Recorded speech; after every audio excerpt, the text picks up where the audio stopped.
天气冷热突变，刚刚换上短靴，天气一冷又穿上厚的外衣。面对变化极快的环境，我们养生就要注重加固地基。就像植物，暴风雨来临时，根扎在土壤里面越深越能存活下来。和植物一样，它们生存离不开土壤和水源。五脏各司其职，其中担任土壤和水源作用的就是脾胃和肾脏。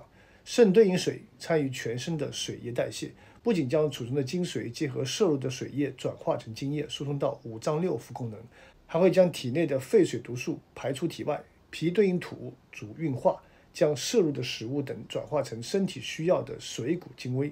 土是黄色的，很多面色发黄、皮肤很松软的人，往往不但脾气不好，还容易得胃病。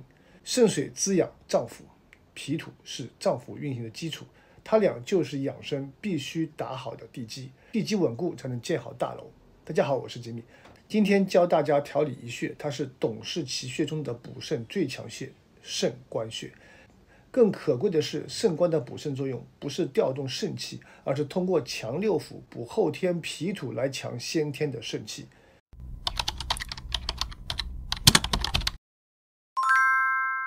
不可多得的宝藏穴，脾肾共调。肾关穴位于董氏奇穴的七期部位，找到小腿内侧筋骨内侧下缘与筋骨内侧缘之间的凹陷处，往下2.5寸，大概是2个手指，就是它的位置了。肾关穴畅通六经，集齐了肾腧穴和关元穴2个穴位的功效。肾腧穴是强肾补阳的大穴，关元穴则是人体元气生发的地方，补肾强脾，因此称为肾关穴。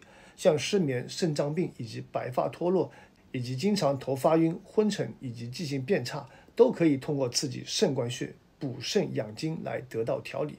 肾关穴通常以针灸来治疗，但考虑到大部分朋友都是自己日常调理，平时我们在进行单个穴位调理的时候，可以采用掐揉的手法，效果也是非常的好。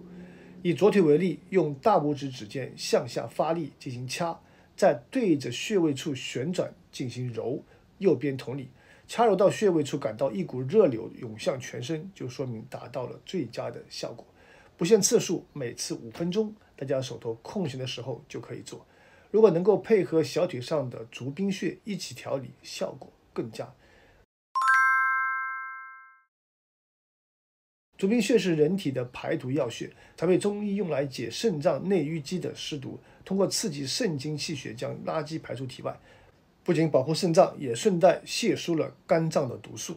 方法简单，我们将拇指按压在足宾穴的位置，逐渐加深力气，再松开。一松一按为1个循环，重复这个动作50次。足宾穴就像是一张过滤网，在肝脏化解了大块的毒素之后，一些小的毒素流入肾经，被足宾穴所过滤，好的东西重新进入血液，坏的就和尿液一起排出体外。肾关穴还是一味缓解关节骨骼痛症的止痛良药。肾主骨生髓，肾经若损耗，就会导致腰膝酸软、双脚无力、牙齿逐渐的松落、腿脚时不时的发麻，以及困扰很多年轻人和中年人的坐骨神经痛。很多朋友之前私信问我，为什么老是足跟痛，就算没有走很多路，也会莫名其妙的痛，贴膏药也不怎么管用。很有可能就是因为肾经亏虚引起的。肾没有补好，贴再多的膏药也是治标不治本。调理方法还是揉掐为主，不过在这里我们可以搭配上一个通肩的要穴——肩颈穴。肾关穴全息对应肩颈，再加上肩颈穴，功效翻倍。肩颈穴是我们的老朋友了。肩颈处的疼痛大多数是因为气血不足、淤堵导致。肩颈穴正是沟通肩颈上通大脑、下通四肢躯干的气血开关。肩颈穴，我们一般是从上往下进行刮痧，大家可以用勺柄顺着肩线刮，勺柄角度稍稍下倾，降低疼痛感。另一只手托住手肘，提供借力点，刮到局部发热，有痧出来的时候就可以停下。一次刮拭3到5分钟，一周2次就可以了。肾关加肩颈2穴齐调，功效翻倍，大家赶快试试吧。开头给大家介绍了肾关穴是一个不可多得的脾肾双补的穴位，这是因为肾关穴有水土两性，土对应着脾，脾和肾是身体的功能站，肾是人体的先天之本，决定人体的先天强弱、生长发育迟缓、脏腑功能盛衰的根本。而人体出生后的营养发育，主要有赖于脾胃功能的健全，靠脾胃之气吸收，抵御病毒的免疫力，也靠脾脏调和阴阳来增补。我们常说脾气绝，药门关，意思就是说后天之本将绝时，即使再厉害的药也发挥不了作用了。补后天脾土，我们可以在掐揉肾关的同时，搭配健脾高手足三里穴。足三里用艾灸效果是最好的，健脾和胃，补益气血。采用温和灸，灸条距离皮肤的距离以局部感到微微发烫为效果最佳。每穴各灸20分钟，隔日一次或每日一次，2次穴位都要灸。